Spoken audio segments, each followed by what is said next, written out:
कर्म का बंधन अवश्य निर्मित होता है, किंतु कार्य का बंधन निर्मित नहीं होता। पार्थ, तुम्हें कर्म और कार्य के बीच क्या भेद है, ये जानना आवश्यक है। सभी कर्म कार्य, किंतु सभी कार्य कर्म नहीं।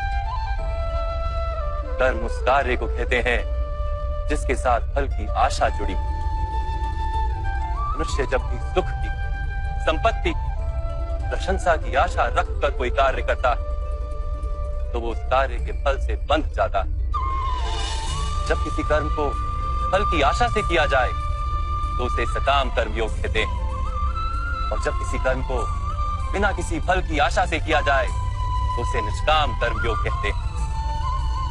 इसी कारण से उसे बार बार जन्म लेना पड़ता है।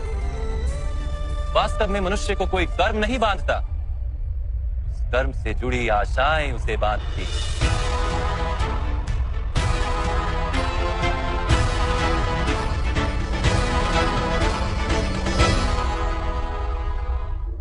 वास्तव में मनुष्य को कोई कर्म नहीं बांधता, उस कर्म से जुड़ी आशाएं उसे बांधती हैं। वो कैसे माधव?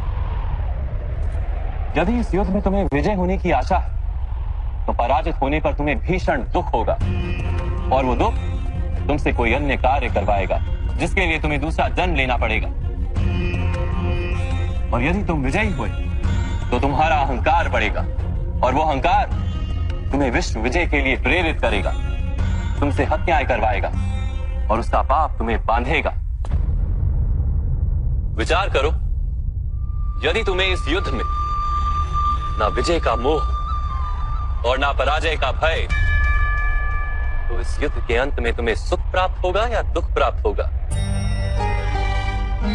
ना सुख माधव, ना ही दुख। अर्थात तुम्हारा सुख, दुख, हताशा, निराशा, अहंकार युद्ध के कारण नहीं है। युद्ध के साथ तुमने जो आशाएं बांधी हुई हैं उसके कारण है। क्या ये सत्य नहीं है पार्थ?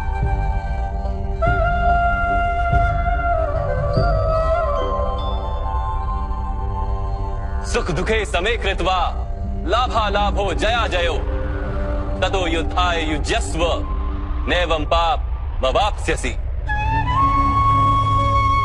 अर्थात सुख दुख को समान मानकर लाभ हानि जय पराजय का विचार किए बिना यदि तुम युद्ध करोगे कौन्तेय, तो तुम पाप के भागी नहीं बनोगे। इसी को कर्म योग कहते हैं। जो सांख्य का ज्ञान प्राप्त कर लेता है वो ये जान लेता है कि वो शरीर नहीं, केवल एक आत्मा है।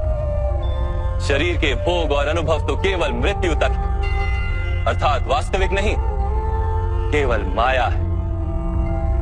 उसके लिए कर्मयोगी बनना सरल हो जाता है। परंतु माधव, यदि कार्य से बंधन निश्चित है तो क्या संसार का त्याग करके संन्यास लेना उचित नहीं?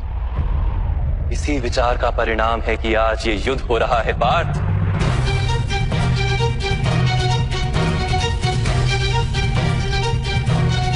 विचार करो, जब सत्व गुण से भरे धर्म को जानने वाले लोग कर्मों का त्याग करते हैं, तब अधर्म से भरे लोग भी संसार को चलाते हैं।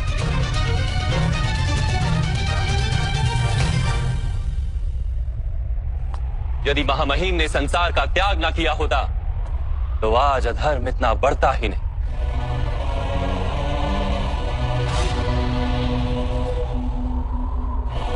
और तुम्हारे पिता ने यदि संन्यास ना लिया होता तो आज भ्राता युधिष्ठिर सुख से राज कर रहे होते।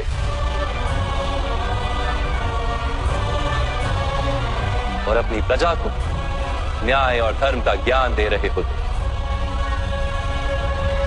किंतु दुखदायक बात तो यह है पार्थ कि सत्वगुण से भरे मनुष्य ही संसार को लाभ दे सकते हैं, किंतु वो ही संन्यास का विचार करते हैं। जैसे जल तो भाप बनकर उड़ जाता है और कीचड़ वहीं पड़ा रहता है, वैसे सत्वगुणी सज्जन लोग तो संसार का त्याग कर देते और तमस से भरे अधर्मी लोग संसार में कार्य करते हैं।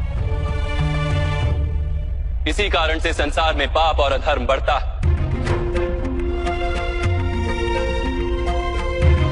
किंतु कर्मयोग इस विचित्र स्थिति से सारे संसार का रक्षण करता है। कर्मयोगी फल की आशा का त्याग करता है किंतु कर्मों का त्याग नहीं करता। वो इसी संसार में रहता है सन्यासी की भांति, सारे कार्य करता है किंतु उनमें लिप्त नहीं होता। कर्मयोगी अपनी संतानों से, स्वजनों से, अपनी प्रजा से कोई अपेक्षा या आशा नहीं रखता। स्वयं उसे संन्यास का लाभ होता है किंतु समाज को संसारी की भांति लाभ देता। मनुष्य अपनी संतानों के सुख के लिए श्रम करता है माधव। अपनी संतान से सुख की अपेक्षा कैसे न रखे? मनुष्य अपनी संतानों के लिए जो भी करता है वो व्यापार है या प्रेम पार? प्रेम माधव। तो फिर अपने कार्यों के प्रति फल की इच्छा क्यों पार?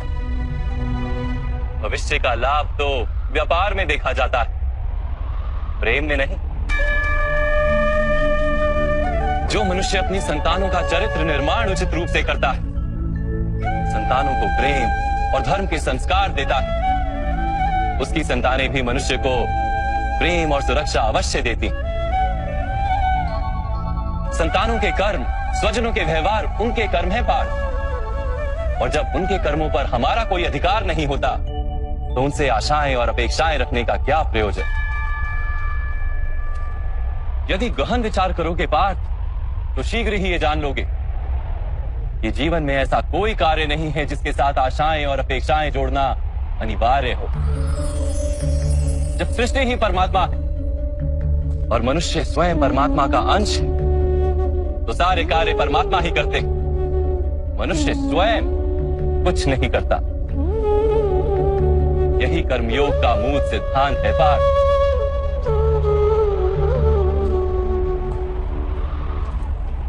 तुम्हें भी कर्मयोगी बनकर ये युद्ध करना आवश्यक है पार्थ।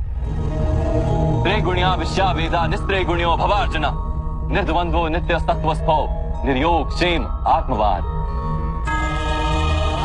3 गुणों का त्याग करके निर्गुण बन जाओ पार्थ, इस द्वंद्व से मुक्त हो जाओ। सदा सत्व अर्थात परमात्मा में बुद्धि लगाकर कर्तव्य का वहन करते रहो। कुछ प्राप्त करने की इच्छा और कुछ प्राप्त किए हुए का रक्षण करने का विचार त्याग दो पार्थ और अपनी आत्मा को स्वतंत्र कर।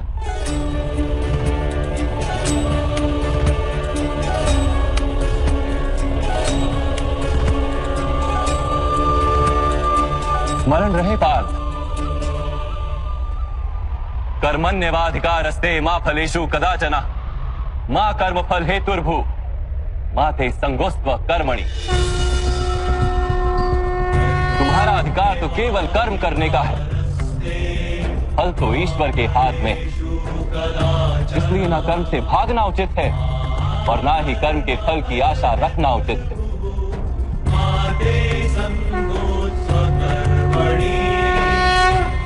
जो फल का त्याग कर परंतु कर्म का त्याग ना करे, ऐसे कर्मयोगी को कैसे जाना जा सकता है माधव?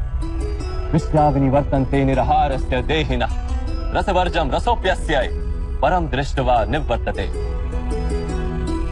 सुनो पार्थ, जो स्वाद से छूटने के लिए भोजन का ही त्याग कर देता है, वास्तव में उसके मन से स्वाद की लालसा कभी जाती ही नहीं। उसे दोहरी हानि होती।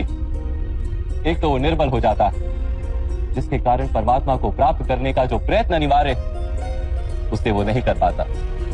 और दूसरा, सदा ही उसका मन स्वाद की लालसा से भरा रहता है। इसलिए भोजन का त्याग करने से उत्तम है स्वाद की लालसा का ही त्याग कर दिया जाए। कर्मयोगी अपने मन की सारी लालसाओं को खींच लेता है, जीवन को कर्तव्य मानकर कार्य अवश्य करता है किंतु उन कार्यों से जुड़ता नहीं। और बात, जो व्यक्ति अपने कार्यों से आशाएं और इच्छा नहीं रखता उसी के कार्य पूर्ण होते हैं। एक असफलता से दुखी होकर जिसका मन डोलता नहीं, एक सफलता से आनंदित होकर जो स्वयं को सर्वश्रेष्ठ नहीं मानता, ऐसे ही व्यक्ति को कर्म योगी कहते हैं। और ऐसा व्यक्ति जीवन में बार बार सफल होता है।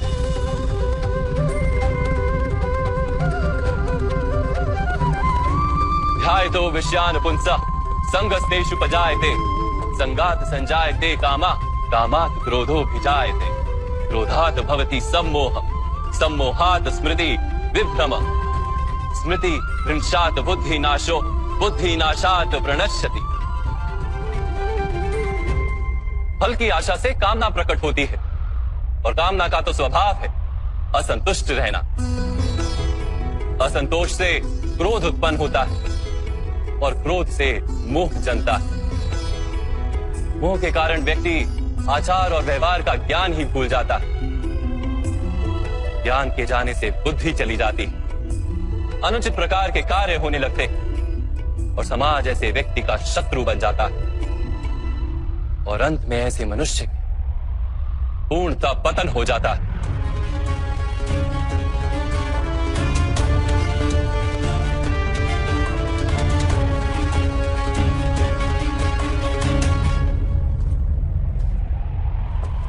जैसे भ्राता दुर्योधन, उनके सेनापति महामहिम उनके ही शत्रु हैं और तुम्हें विजय का आशीर्वाद दिया।